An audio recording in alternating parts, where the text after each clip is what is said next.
Students, I hope all of you will be fine. And here we learn about nutrition in plants. And this is for class 7. And our topic is nutrition in plants. And all of you know earlier about a plant. All of you know that plant is a living thing that grows in earth and has root system and shoot system. Shoot system bears different parts like leaves, flowers, fruits, branches, etc. But if the plant is very small, then that time it is called sapling or seedling. So a small baby plant is called seedling and sometimes it is called sapling. A sapling need light, water, soil and carbon dioxide to grow.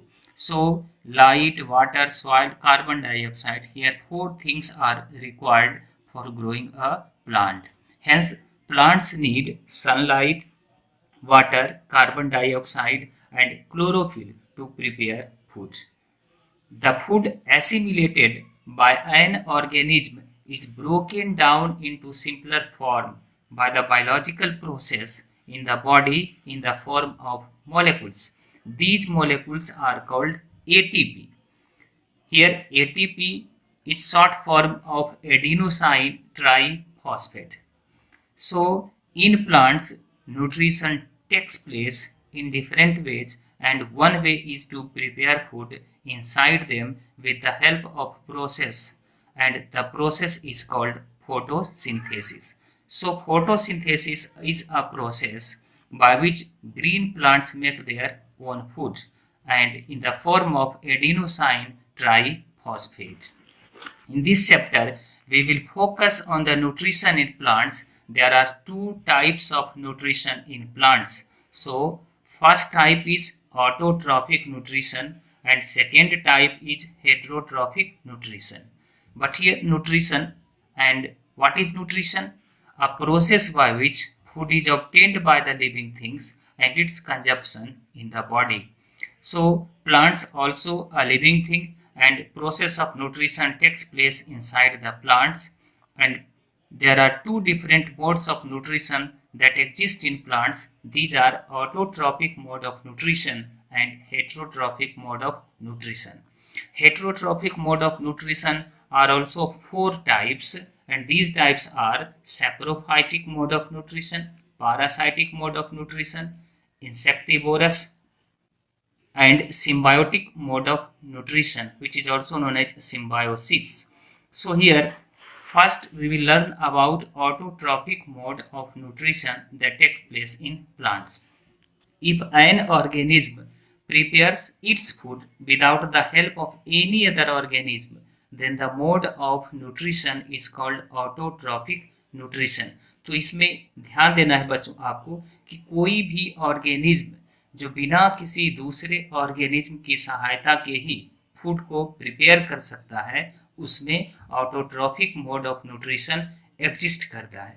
Autotrophic mode of nutrition means जो इसमें स्वपोषण की प्रक्रिया हो, अर्थात अपने पोषण के लिए, फूड के लिए किसी दूसरे ऑर्गेनिज्म पर, दूसरे जीवों पर आश्रित नहीं रहना पड़ता हो, उसे कहा जाता है स्वपोषण.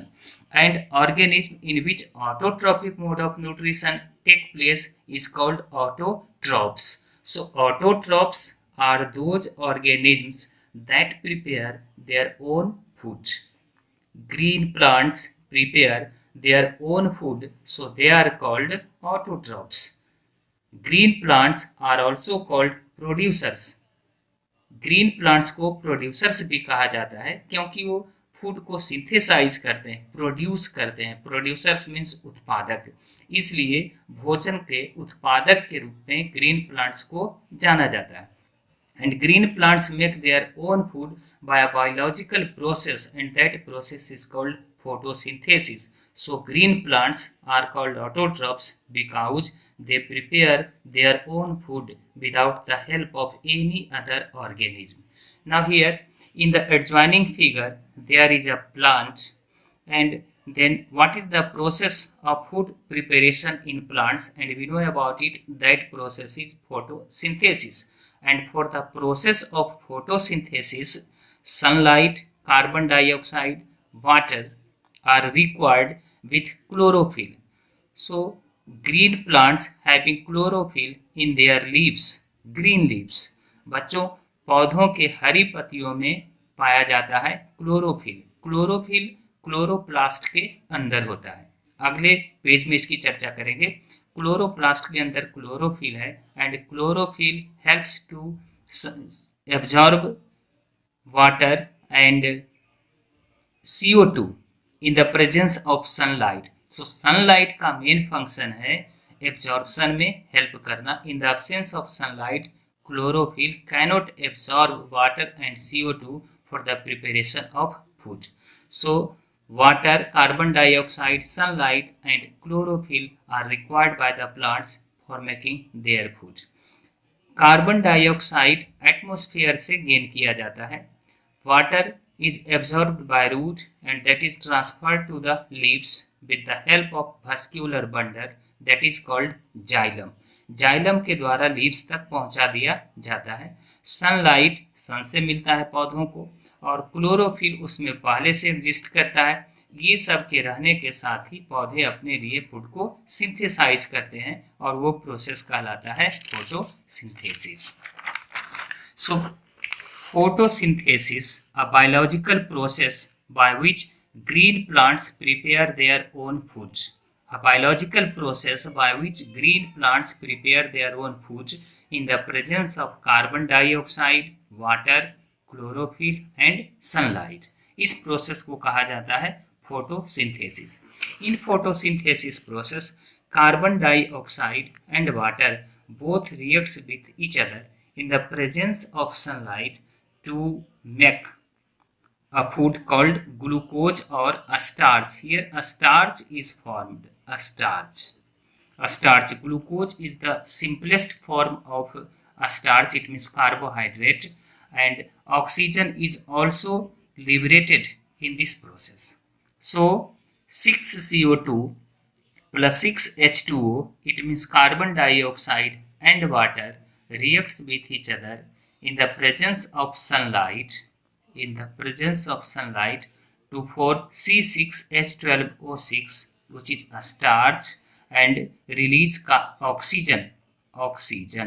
तो फोटोसिंथेसिस एक ऐसा प्रोसेस है जिसमें कार्बन डाइऑक्साइड और वाटर इन दोनों में रिएक्शन से, वो रिएक्शन जो सनलाइट और क्लोरोफिल के प्रेजेंस में हो रहा है, स्टार्च का फॉर्मेशन होता है और साथ साथ उसमें ऑक्सीजन एटमॉस्फेयर में रिलीज किया जा सकता है। Photosynthesis only take place in the presence of sunlight, so it does not take place at night, है ना। तो फोटोसिंथेसिस का प्रोसेस ओनली लाइट के प्रेजेंस में होता है, इसीलिए फोटोसिंथेसिस का प्रोसेस पौधों में रात में नहीं होता। तो फोटोसिंथेसिस प्रोसेस रात में बिल्कुल ही नहीं होता। And now let us take the close look about chlorophyll. तो आप इसमें देखें, ये जो दिखलाया जा रहा है ये पूरा पार्ट, ये है क्लोरोप्लास्ट का, है ना। ये क्या है? क्लोरोप्लास्ट। और क्लोरोप्लास्ट के अंदर होता है क्लोरोफिल। क्लोरोप्लास्ट में ही क्लोरोफिल होता है। पहले इसमें देखें, it is a double membrane cell organelle. ये कहा जा रहा है क्लोरोफिल के लिए, ये क्लोरोप्लास्ट के अंदर है, क्लोरोफिल है उसी के अंदर। तो ये पूरा स्ट्रक्चर जिसे हम लोग देख पा रहे हैं यहाँ पर, ये है किसके लिए? ये क्लोरोफिल के लिए है। It is a double membrane cell organelle, it is found inside the chloroplast. Chloroplast के अंदर में डबल मेम्ब्रेन ऑर्गेनेल है। अगर आपके पास में बुक है तो आप उसमें बुक में ध्यान से देखें, आपको इस स्ट्रक्चर के बारे में पता चलेगा। ये 3 लेयर में बटा हुआ है। आउटर मेम्ब्रेन है, थाइलाक्वाइड है और स्ट्रोमा है। इसमें एक और ग्रेना भी होता है। It is double membrane cell organelle, it is found inside the chloroplast, it has 3 parts. First thylakoid, तो डायग्राम में हम लोग देख रहे हैं यहाँ पर, ये क्या है? थाइलाक्वाइड है।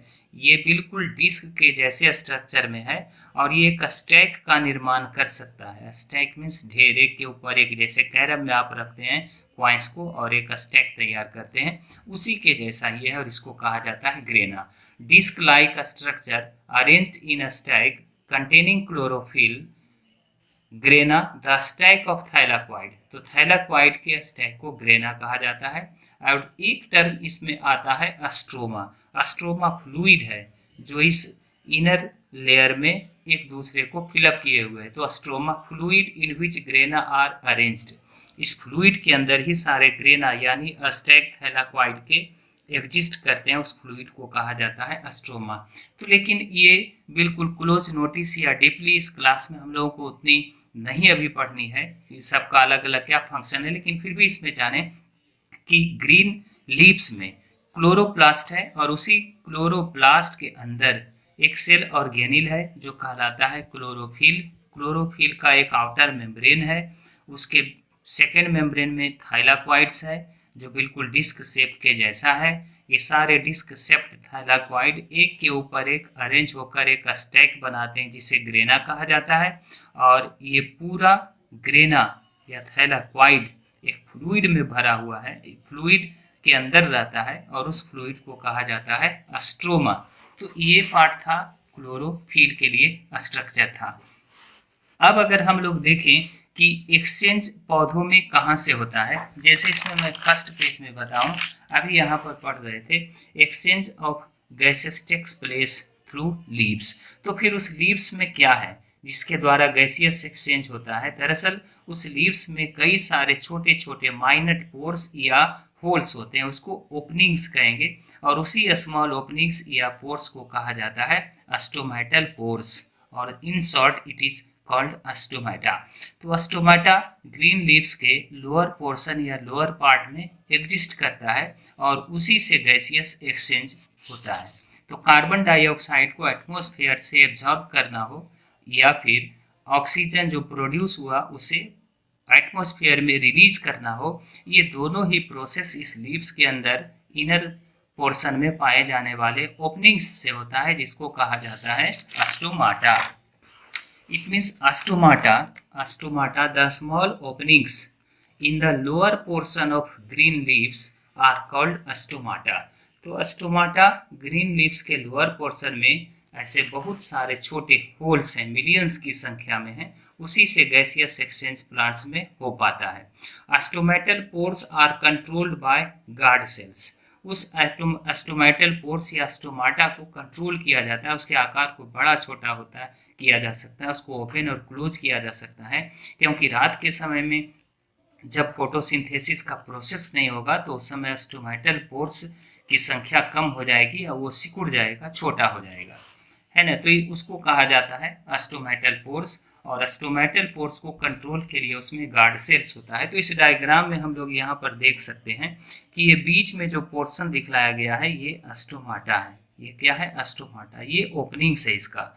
और ऐसे लीव्स में कई सारी संख्या में होते हैं। So millions of stomatal pores exist in the lower portion of green leaves and the stomatal pores are controlled by guard cells. तो इस डायग्राम में देखें ये गार्ड सेल्स है दोनों, ये इसके आकार को बड़ा या छोटा कर सकता है, उसको कंट्रोल कर सकता है। और इसी स्टोमेटा के द्वारा फोटोसिंथेसिस के क्रम में कार्बन डाइऑक्साइड को एब्जॉर्ब किया जाता है और उसी प्रोसेस में प्रोड्यूस्ड ऑक्सीजन को वापस एटमॉस्फेयर में रिलीज किया जाता है। तो अब अगर हम ये सोचें कि ऑटोट्रॉपिक मोड ऑफ न्यूट्रिशन जो प्लांट्स में, ग्रीन प्लांट्स में एग्जिस्ट करता है, उसके क्या एग्जांपल्स हो सकते हैं, तो हम लोग उसमें याद रखेंगे ग्रीन प्लांट्स। ये एकमात्र ऐसी प्रजाति है ग्रीन प्लांट्स, हरे पौधे, जो ऑटोट्रॉप्स हैं। इट मीन्स इसमें autotrophic mode of nutrition exist करता है। कोई भी ग्रीन प्लांट्स आप एग्जाम्पल ले लें, जैसे नीम का plant, mango plant, grass, vegetables, fruits, flowers, जो ग्रीन प्लांट्स हैं वो सारे इसके एग्जांपल्स होंगे ऑटोट्रॉप्स के, और उसमें खुद ही फूड को प्रिपेयर करने की एबिलिटी होती है। तो अब हम इसमें कुछ आपको बता देते हैं, कुछ क्वेश्चन है जिसे आप प्रैक्टिस करेंगे। And these questions are first define nutrition. इसमें आपको न्यूट्रिशन क्या है ये लिखना है। What is photosynthesis? फोटोसिंथेसिस का प्रोसेस क्या है इसे लिखेंगे। What are autotrophs? ऑटोट्रॉप्स क्या है उसको डिफाइन करेंगे। विच controls the opening of stomatal pores, stomatal pores के ओपनिंग को कौन कंट्रोल करता है, उसे कौन नियंत्रित करता है। So you have to write the name of the parts that controls the opening and closing of stomatal pores in question number 4, and in 5 name the material needed for the process of photosynthesis. Here you have read in first page। तो first page में ही इसको हम लोग पढ़ चुके हैं कि किस किस मटेरियल्स की आवश्यकता पड़ती है फोटोसिंथेसिस प्रोसेस में, फूड को प्रिपेयर करने के लिए या फोटोसिंथेसिस के लिए किस मटेरियल्स की आवश्यकता पड़ती है। तो अब मुझे उम्मीद है कि आप लोग इसमें ऑटोट्रॉप्स के बारे में जान पाए होंगे। एक बार फिर से मैं थोड़ा सा क्विक रिवीजन कर दूं कि न्यूट्रिशन एक ऐसा प्रोसेस है and a process of obtaining food and its utilization in the body is called nutrition, and there are two different kinds of nutrition takes place in plants, and first is autotrophic mode of nutrition, second heterotrophic nutrition. Autotrophic mode of nutrition is a type of mode of nutrition in which plants prepare their own food without the help of any other organism. Heterotrophic nutrition is the mode of nutrition in which plants prepare their own food or plants get their nutrition from other organisms.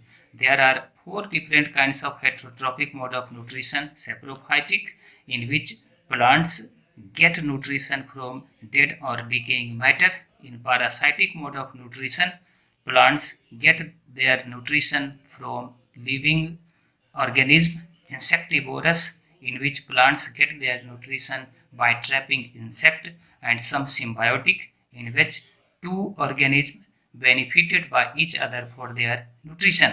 तो ये heterotrophic mode of nutrition है। In autotrophic mode of nutrition plants make their own food without the help of any other organism, and this kind of nutrition exists in green plants. So green plants are called autotrophs, and it is also called producers. For the process of photosynthesis, water, carbon dioxide, sunlight and chlorophyll are required. Chlorophyll exists in green leaves of the plant. In photosynthesis process, carbon dioxide reacts with water to form a starch with the liberation of oxygen. Oxygen का liberation होता है और उसमें starch का formation होता है जो plants के लिए फूड का काम करता है। इन green plants gaseous exchange takes place through a small openings in the lower portion of the green leaves, and these are called stomata. Stomata openings of stomata is controlled by some special cells called guard cells. तो ये main था review एक बार जो हम लोग पढ़े आज autotrophic mode of nutrition का, और अब की बार इसके बाद जब हम लोग दूसरे क्लास में पढ़ेंगे तब होगा हेट्रोट्रॉफिक मोड ऑफ न्यूट्रिशन। तब तक के लिए थैंक यू।